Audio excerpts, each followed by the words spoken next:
ஆனால் தமிழ்நாட்டில் நான் எல்லா ஜெயிலுமே போய் பார்த்துருக்கேன். 15 வருஷம் இல்லைண்ணா, 15 வருஷம் எப்படி இருந்துச்சு? ஏன்னா எனக்குன்னா அழுத இருக்கீங்களா? போன புதுசில் இறந்து போன என்னோட மனைவியை நினச்சி அழுது உண்டு. இங்கே வெளியில் எனக்கு அழுகிறது கூட சான்ஸ் கிடைக்கல.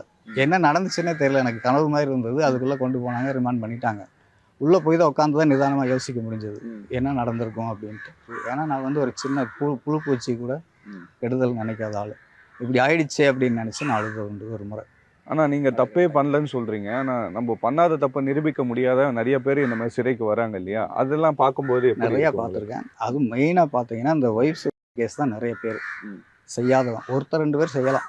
எனக்கும் தெரிஞ்சு அவனே ஸ்டேட்மெண்ட்டே கொடுத்துருக்கான், நான் தான் பண்ணினேன் அப்படின்னு சொன்னவங்களும் இருக்கிறாங்க.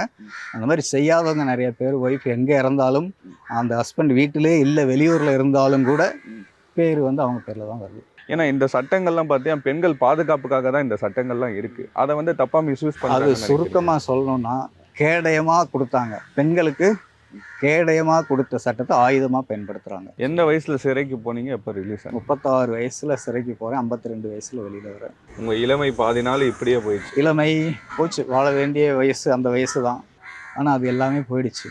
ரொம்ப நன்றி. நான் நிறைய விஷயங்கள் உங்கள் லைஃப்பில் நடந்த அனுபவங்களை வச்சு நிறைய விஷயங்கள் சொன்னீங்க. இது வந்து மற்றவங்களுக்கு ஒரு பாடமாக இருக்கும். அவங்க லைஃப்பில் இந்த தப்பெல்லாம் பண்ண மாட்டாங்க.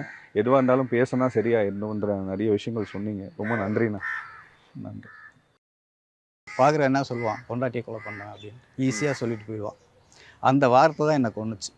ஜெயில் அப்படிங்கிறத விட இந்த வார்த்தை தான் வந்து எனக்கு வந்து ரொம்ப கொடுமையாக இருந்தது. அதை எப்படி நம்ம மேனேஜ் பண்ணி அதை டேக்கிள் பண்ணி அதை ஓவர் கம் பண்ணி எப்படி வெளியில் வரப்போகிறோம் அப்படின்றது தான் எனக்கு பெரிய. ஏன்னா சிறைக்கு போகிறதுக்கு முன்னாடி ஒரு 4-5 வருஷம் வெளியே இருக்கீங்க, பெயிலில் இருக்கீங்க. அப்போவே நிறைய பேர் பேசியிருப்பாங்கல்ல இந்த மாதிரியெல்லாம்? அப்போ பேசலை.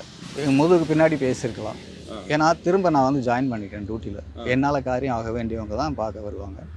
ஸோ அதனால வந்து அவங்க பேசலை. ஒருவேளை நான் டியூட்டியில் இல்லாமல் நான் சும்மா சுற்றிட்டு இருந்தேன்னா நேரடியாக கூட பேச. சிறையில் எப்படி இருந்துச்சுன்னு ஒன்று அக்செப்ட் பண்ணிக்கணும், நமக்கு இது நடந்துருச்சு. இப்போ ஆயுள் தண்டனைன்னு கொடுக்குறாங்களேண்ணா, அப்போ நமக்கு எவ்வளோ கஷ்டமாக இருந்தது? கஷ்டம்தான்.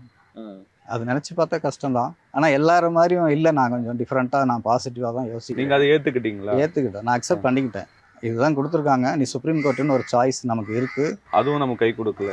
அது ஆரம்பத்தில் அப்படி தான் இருந்தது. அது இருக்குல்ல, அது வரைக்கும் நம்ம என்ன பண்ணலாம் இப்படியே யோசிச்சுட்டு உட்காந்துருந்தோம் அப்படின்னா ஒன்று மென்டலி டிஸ்டர்ப் ஆகிடுவோம். இல்லைன்னா சிறைக்குள்ளே உங்களுக்கே தெரியும், அங்கே போதை பழக்கத்துக்கு அடிமையாகி இந்த மாதிரி அந்த வேதனைகளை உள்ளே போட்டு அழுத்தி அந்த ப்ரெஷர்னால போதைக்கு அடிமையாகிடுவாங்க. இன்னும் சில பேர் கூட பண்ணியிருக்காங்க நிறையா. அந்த மாதிரி அந்த மாதிரி நடந்திருக்கு, நிறையவே நடந்திருக்கு. அந்த 3 சாய்ஸ் தான் இருக்கு. இப்போ என்னை பொறுத்த வரைக்கும் அது சொந்த ஊரும் கிடையாது.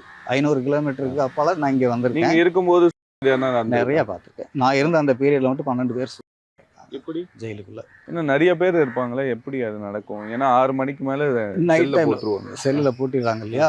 செல்லுக்குள்ளே பண்ணியிருக்காங்க, தூக்கு போட்டு கூட எல்லாம் தூங்கும்போது.